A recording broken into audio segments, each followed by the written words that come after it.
dalawang maling paniniwala. Isa regarding sa physical na kalusugan, isa naman regarding sa ating buhay in general. Unang maling paniniwala when it comes sa physical na kalusugan, yung paniniwala na ang kailangan mo lang iwasan ay ang karne. Akala ng marami, kaya sila may sakit kasi akala nila ang problema ay ang karne, ang isda, ang protina. Many people think yun yung problem. So, bakit ganun? Mga diabetic na, umiwas na ng karne, mga may high blood, high cholesterol, hindi pa rin gumagaling. Kasi yung paniniwala, hindi naman kasi talaga yung karne, yung problema. So the problem is, yung mga processed food, especially yung mataas na carb content na pagkain. Usually sa lipunan natin, karamihan ng mga processed food is very high carb na po.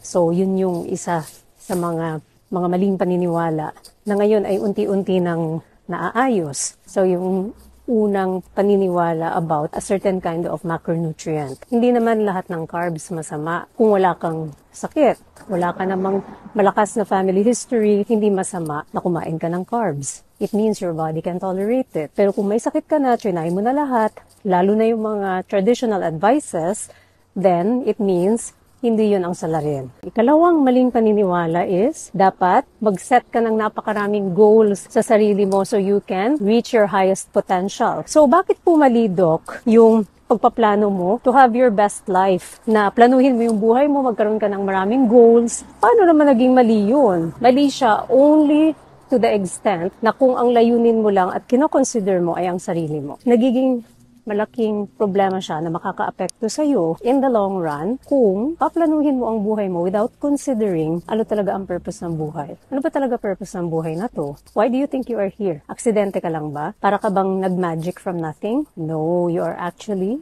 created. So kung created ka, ibig sabihin may creator. Kung ikaw ay nilikha, ibig sabihin may purpose yung buhay mo. Bakit ka nandito, right? So kung ikaw ay nagpaplano lang ng buhay mo without considering kung ano talaga ang purpose mo, why you are here, without finding out, yung purpose mo according doon sa lumikha sa'yo, then you will be lost in this life. Alam ko, parang mahirap minsan i-consider, kasi parang ang sarap na sarili mo lang yung iisipin mo, di ba? Kahit nga yung mga gagawin mo sa sarili mo, usually it's for self-glorification, hindi naman natin maalis yun. But in the end, itong mga binibigay sa yung biyaya, it is meant for something else. May purpose, bakit binibigyan ka ng mga biyaya, bakit binibigyan ka ng pagpapala. Usually, that relates doon sa creator, sa lumikha sa'yo. So, yun yung ikalawang malaking, sabihin na natin na pagkakamali or paniniwala sa buhay, to live this life only for you. Konting dagok, mawiwindang ka. You will feel lost. Konting problema,